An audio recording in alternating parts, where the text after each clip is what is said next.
Welcome back to day 3 of conference. For those of you who were involved in the 2-day changing practice workshop before conference, this is day 5 for us. So I'm glad you are still here with your eyes open. We're going to move on to a presentation around what evidence is and what evidence isn't. And we're going to hear a different perspective from 4 speakers. So I'm going to give a brief introduction because you can find all of the speaker bios on the app for this program. If you click on the speaker's name, their bios are there. So we have this morning 3 PhD prepared nurses and 1 physician. She's surrounded. So we've got Karen here. Karen is a registered nurse and lecturer for the Masters of Clinical Science and Wound Healing program at Western. We have Ranjani, who is an infectious disease specialist from Calgary, Alberta. Kevin, who we all know and just met. And Nicola, who is an associate professor in the School of Nursing at Thompson River University in Kamloops, BC. So without further ado, I give you Dr. Karen Campbell. Thank you. Thank you. I'm going to be talking about what evidence there is and isn't in relation to skin tears, and I'm really speaking on behalf of ISTAP, the International Skin Tear Advisory Panel. Please go to our website. I keep telling people what evidence we do have is on our website, and I only have 10 minutes, so I don't have time to go through a lot of this. So again, like, what's the big deal? And there's really been a paucity of research in skin tears until recently, but even though there's not a lot of research, you're still clinically faced with having to deal with these wounds, and so you're often left with expert opinion, asking your colleague, trying to, get help on how do I best manage these. So there's been really a lack of a lot of research in incidence study and prevalence study. Recent work by Dr. Kim LeBlanc, has really added to this in long-term care, and watch for this to be published. It's going to be released fairly soon. But the reported incidence by other researchers in long-term care is anywhere between 1.5% to about 7%. Researchers do feel that skin tears are more prevalent than pressure injuries, and we really need to start building the evidence, and this is starting to happen. And why is this important? Because skin tears are misdiagnosed, mismanaged, and when that happens, it can result in fairly complex wounds and a huge burden both to the patient and to the healthcare system.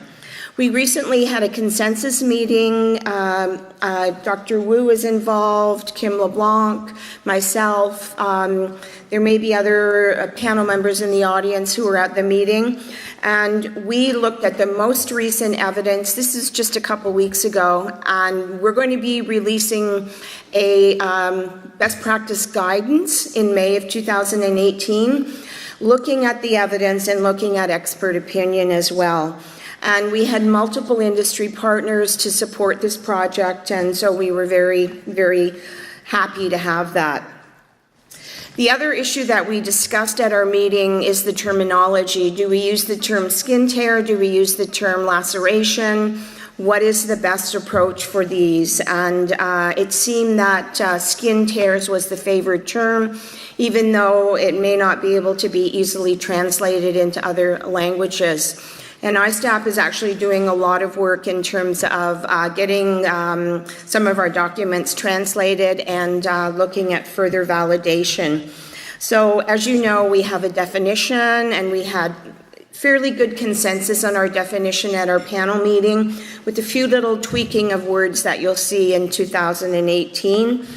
We had quite a discussion about our classification system, and stay tuned, because we're going to be adding to that classification system a definition on what a skin flap is. And if anyone heard my talk yesterday, we as wound nurses and wound clinicians, you think of a skin flap one way, but when you talk to other clinicians like plastic surgeons, they view a flap in a different method, and we need to be fairly clear. We're going to, once we have our definition, we're going to be doing further validation of our classification system, and Dr. Kevin Wu, Dr. Kim LeBlanc, Dr. Dietrich Beekman, and myself are going to be leading this study. It's going to take us, a little bit of time, probably 18 months to 2 years, but we're going to look at validating it in the languages that it's already been translated into, which are English, French, Swedish, Portuguese, Spanish, Dutch, Italian, Arabic, Chinese, and the Czech language. So, wait to see what happens, and we're hoping to further validate it with all of these international countries. This is our skin tear risk framework, and please stay tuned for publications from Dr. Kim LeBlanc and Dr. Kevin Wu, where they further tested this, and you're going to see those studies published shortly. Please also go to our website and look at our article on dressing selection. And how's my time? Oh, I'm good. I can talk for a couple of minutes. We went through a validation process to develop this, and we did a lit review. Then we had the 11 panel members for ISTAP come to consensus. We sent it out to 105 clinicians in 8 countries, and we determined a priori that consensus was 80%. So all of the generic dressings listed in this paper had at least an 80% approval rating. And please go to the website to download the article. As well, we have other resources based on expert opinion, and they're all available. If there was any research evidence when we publish them, they are included in the papers. But as you've heard in my presentation, there's often a lack of research in this area. But you still have to take care of patients, right? So just because there's no evidence, you're like, well, what do we do? So we've given you our best expert opinion. Back to the website. Please go to our website, and I'm going to turn it over.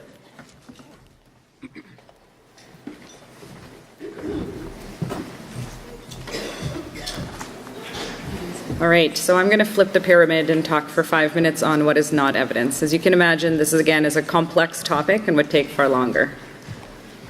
But my goal is to make you cynical. Yes, I already am. Perfect. There's always more room, right? I think it's good to have one scoop of skepticism. It's even better to have 2. So I'm just going to briefly take you through potential biases in research and potential bias in clinical practice, right? And you can imagine that we're all biased even in daily life. Why does it matter more in clinical practice? Because it affects patients. So this is a study. I have used this case before, so it might be not new to some of you, but I grew up in a small village in India, and then I went back when I was 17, and pretty much all the ladies in the village who knew me as a child were alarmed that I wasn't married. And it was like, oh my God, how can you not be married? So anyway, and I'm a feminist on the best of days, so I can relate. So this was a study that was published. It was a survey study, and it was in Newsweek, which is kind of a high-level thing, and they said that it was new research, and it predicted that white college-educated women who reached 30 only had a 20% chance of ever getting married, and by 35 it was 5%, and by 40 it was like 2.6%. So that's pretty alarming. People read that, and if I didn't freak out, my mother would have. So then a lot of people went and saw therapists, and over time they found that therapists reported that a bunch of women actually used this as the reason that they rushed into marriage and potentially settled. So you say, okay, great. And so survey studies are always biased. I mean, all studies are biased, right? Some are less biased than others. But survey studies, there's always a bias, right? And let's think about what biases there are. So is there bias? Do we all agree that there's bias in that study? Yes. So there's sort of 3 or 2 types of bias, and confounding is sometimes a separate entity, but selection bias. And so when you're trying to figure out the truth about a population, you ideally want to sample the whole population. That's not feasible, right? You can't you can't take, when you're studying women, you can't study all the women of the world, so you choose a sample. So the way that you select your sample is going to lead to some degree of bias. It's going to limit your ability to generalize to the other populations, and so on. And then there's information bias, and that can be in a multitude of ways. It can be related to missing data. It can be how you classify patients. So if you're doing a study of smokers and they have to self-report, some people are going to say, oh, I didn't smoke at all, or I did, and they're going to be classified into smokers versus non-smokers versus heavy smokers based on their self-report, and you can imagine that's not always going to be accurate. And confounding is it basically confuses the picture between what the predictor is and an outcome. And we won't go dwell on that too much. So let's get back to the survey study. And so when you actually looked at it, it turned out that they only included women who were born in the mid-1950s. And so you can imagine that if this is published in the 1990s or so, probably times have changed a little bit. And then they also included in there into the never married category, the people who chose not to get married ever, and people who chose live-in or common law situations, and the people who were unable to get married for medical reasons. I'm not entirely sure what that means, but regardless, you can imagine that, so that number makes it go way down. And so as soon as you excluded all of those people that didn't want to get married and were common law, the numbers were normal, and it didn't go down over time. So relax, we're all good. Okay. All right, so maybe I say, okay, you know what, research, yeah, there's lots of bias, but that's research. But my practice, my clinical practice, it's perfect. I'm so good. Turns out that's not true either. So there's a lot of different types of bias, okay, and we're not going to go through all of these for time. There's actually a really good article on the CMPA, so the Canadian Medical Physicians Association, and so they actually have all of these cognitive biases with examples, and it's in a nice PDF file, so I'm happy to send it to WINS Canada and for them to send it out if that's okay. But it's important to be aware of our own biases, and so for an example, anchoring bias is to rely on one sign or symptom to diagnose stuff, right?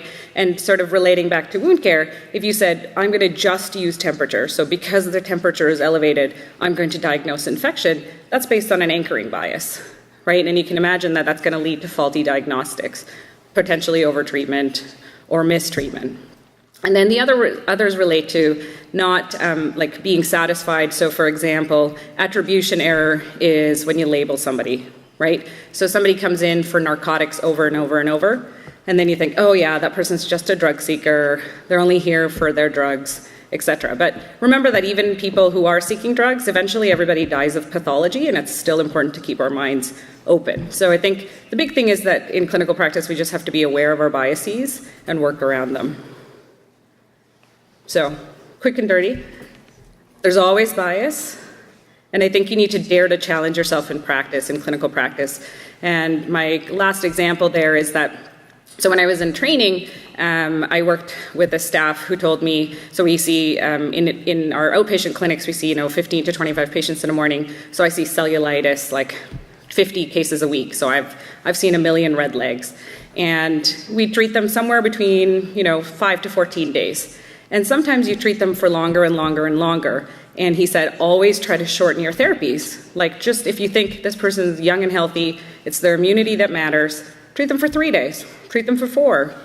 Shorten it, because you're always going to, you should actually shorten it such that you actually get a couple people that bounce back to you at the end of the week.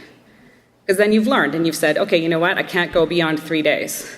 And so if you don't challenge yourself, and if you don't say, hey, these things can be treated in different ways, I'm going to try it a different way. For certain things, there's gold standards, but outside of that, there's not really existing gold standards, and it's important to ask, is there a different way? Is there a better way? And let's learn from ourselves. Thank you.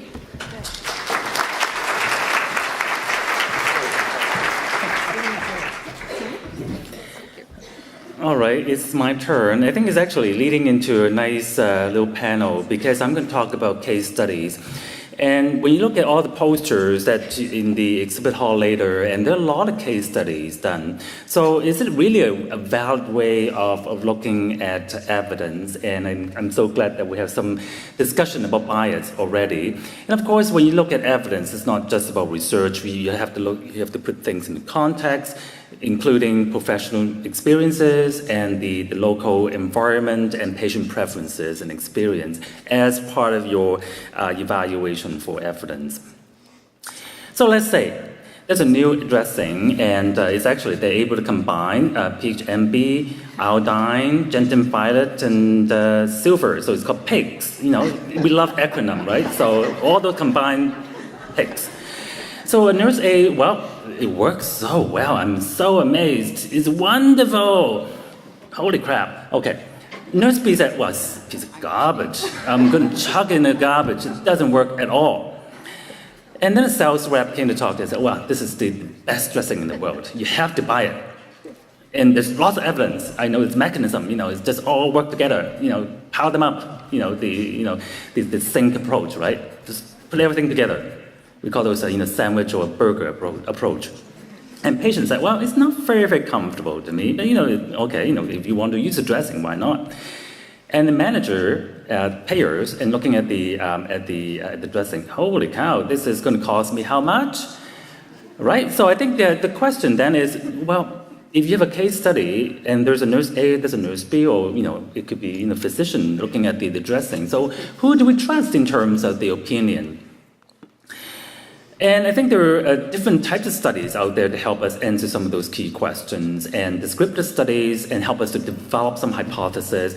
And as the level goes up, and they're able to help us to validate and test the hypothesis better. And so I want to come back to talk about case report and case series, because it's a very, very common approach for us to use that approach to evaluate products in wound care. So remember, case report usually is a one case, and usually it's a very, very including a very unusual presentation and phenomenon, very, very difficult to treat situation that has a very educational value to it. And the case series usually have multiple cases. And case series usually is one of the most common way of when you look at the literature. There are lots of case series out there describe the progress of patients with similar diagnosis and treatment over time. Remember, it cannot really confirm the cause and effect, because they're not there to test the hypothesis of treatment efficacy. So you can only talk about association. So people keep saying, oh yeah, because I use this dressing, now you can see, it's proved it can heal the wound. Well, not quite. There's association with better wound healing, but you cannot prove that it's actually caused by the dressing itself. Useful for generating hypotheses about potential treatment, and also the strength is dependent on the detail provided in the study. So remember, when you look at the case studies and case series, and I encourage you to go around to look at the posters and see whether they have all those components. So what is the research question? Do they really have a research question? What do they really want to know? You don't just do a study for the sake of doing a study. That's pretty sad. You want to really inform the practice community. You want to really contribute to the knowledge about wound management. So there has to be purpose. There has to be adding something new to what we don't know already. I think those are the better case series and better case studies. And there should be some relative, even for case series, it's not randomized controlled trial, but there should be some detailed information about the context, about inclusion criteria, exclusion criteria, the type of tools that we use. So remember, always look for the PICO questions. Do they have all those components in the case series? And also look for the sample as well. Is it descriptive enough to inform your practice? Is it really the sample they have chosen similar to your population that you look after? There's a lot of debate about sample size. Is N of 1 really bad versus should we have N of 15, N of 30? There's really no firm rule to say, well, N of 1 is really, really bad. I know there's a lot of conferences, they start to exclude studies or abstracts with N of 1. But if you're really, really rare situation with very, very interesting presentation, N of 1 is just fine. When you look at, sometimes there's studies looking at a team approach, but the team is a national team to improve wound management. It's really N of 1 for that team, right? So it can make a huge difference. So I think that's why you have to look at the quality of the paper in general, not just looking at the sample size. But in general, if you have more variables that you have included in your evaluation, the bigger the sample size you need. If you have 10 different parameters for evaluation and there's N of 1, well, not so good, right? So this is the 3-minute checklist and the number of questions. I'm not going to go through that in detail because you can actually go to Joanna Briggs Institute and they have this checklist for case series because my time is almost up. So there are key questions, are the criteria there, the condition, the methodology, and the inclusion criteria. And number of good questions. Do they have, statistics there? Even for case series, there should be some kind of good mathematics involved to look at how change occur over time and is it significant in terms of the findings. So, of course, I think the RCT is still preferred standard, and that's why we have lots of people pursuing the higher degree, and this is Dr. Kim LeBlanc, for you people who don't know, and she will be in the conference. So, anyway, I thought that this is a good segue into something different that Nikki is going to talk about.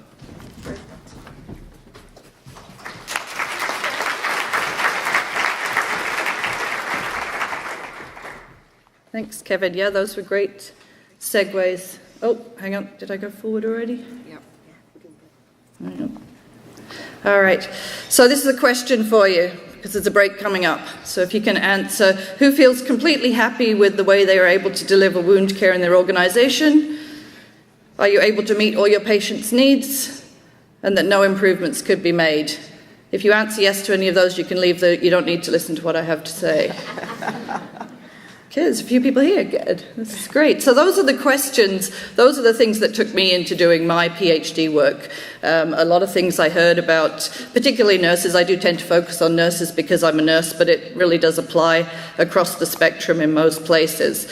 So what I discovered and what I found when I was looking for a way to do this is something called institutional ethnography, which is a sociology created in Canada, a Canadian sociologist, Dorothy Smith, who actually lives here in Toronto.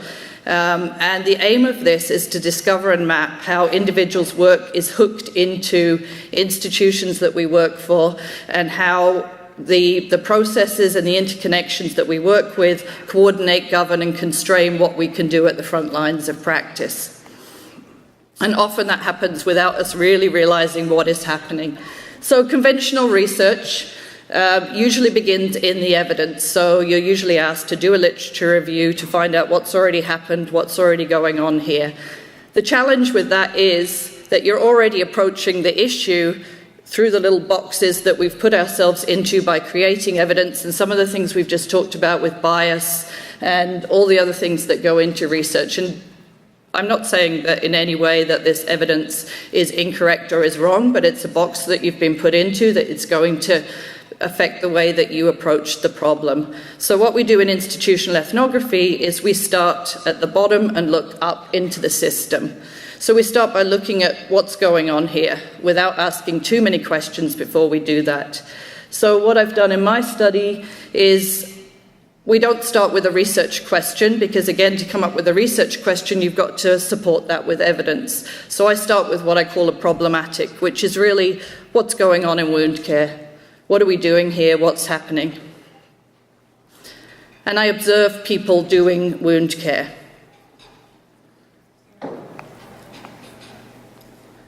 This situation here is a nurse and a patient. I have many situations that I observed, and it's very difficult to do that as a fly on the wall when you're actually somebody that works in the situation, because you already have that evidence lens that you go into before you start to look at things. But what I noticed when I tried to step back and watch what was happening was time after time I saw that patients are talking about their lives. They're telling the nurses, this is what's going on. This lady here in particular, she was saying, I'm really sorry I missed my last appointment. My son usually drives me to the clinic, but he just had surgery. He wasn't able to get here. I missed changing my dressings at the time I was supposed to. I was supposed to wear compression stockings, but I took them off because I had to do housework because my son usually does it for me. She had a whole list of stories that she was telling the nurse, and the nurse was saying, let's just measure your wound. Let's just put a new dressing on your wound, and was very much focused on the wound. So if I was just going to look at that situation and try and figure out what was happening from looking at it, I might say, okay, what are we going to do to fix this problem? We could give this nurse some more education. We could teach her about looking at the whole patient and not the hole in the patient. We could question whether she's empathetic and why is it that she's not paying attention to what the patient is saying. But rather than trying to figure out what's happening just by looking at it, what I do is I go and speak to the nurses afterwards, and I ask them, how do you know what to do? What are you doing in that situation? And what I find out is that nurses have a ton of knowledge. Nurses know these things. They've heard these things many times. They understand them. They know them. They have a lot of concern. They know what's going on with the patient. They're hearing it, but they're not actually responding to it in the moment. What they're telling me is they don't have any time to do what it is they're trying to do, and they're doing a ton of paperwork. That so much of their time is taken up with paperwork that they're having to focus on certain things and not other things. Particularly, they're focusing on the paperwork. So then my job is to look at the paperwork and understand, where did that come from? Where's it going to? What information are we collecting, and why are we collecting it? And what I find out is that we spend a lot of our lives producing evidence. So I ask questions of people, and I talk to managers, and I talk to other people, and I try and understand the question, how is evidence being collected here? Who gets this evidence? Where does it go to? What does it tell them about what you do? What does it tell them about what's happening at the front line of practice? And what decisions are being made on this evidence? And what I find out very often is that I hear this phrase come up over and over again. Oh, hang on. I missed one. I'll go to this one next. I'll go back to the last one. If it wasn't written, it didn't happen. How many of you have said that? How many of you have educators have told people that over and over again? And I haven't got time here to go into very much about why we say that and why it comes up all the time, but I strongly disagree with this statement. Now, having done this work, I would argue that almost everything we do in healthcare never gets written down. Almost all the decisions you made, almost all the knowledge that's inside your head never makes it onto a piece of paper. So the question, well, I'll go back to the previous one, because what this work does to you, and anybody in this room who's ever sat on a committee with me or been at any kind of conference with me knows that I'm the person who says why to absolutely every question that comes up. Every time somebody says that's the way we do it, or that's the way we're going to move forward, or this is the evidence, my question is why. Why are we doing this? Why are we doing it this way? So the question I want to leave you with around evidence, and I know we don't have a lot of time for questions in this session, but please come and find any of us afterwards, because we're all interested in talking and discussing this further. But the question I'd like to leave you with is, how do you produce evidence of what it is that you do, and are you comfortable with what you're producing, or do you think there's ways we could open up some discussion about how we can look further at what it is that we're doing and how we can produce that information and pass it on to others?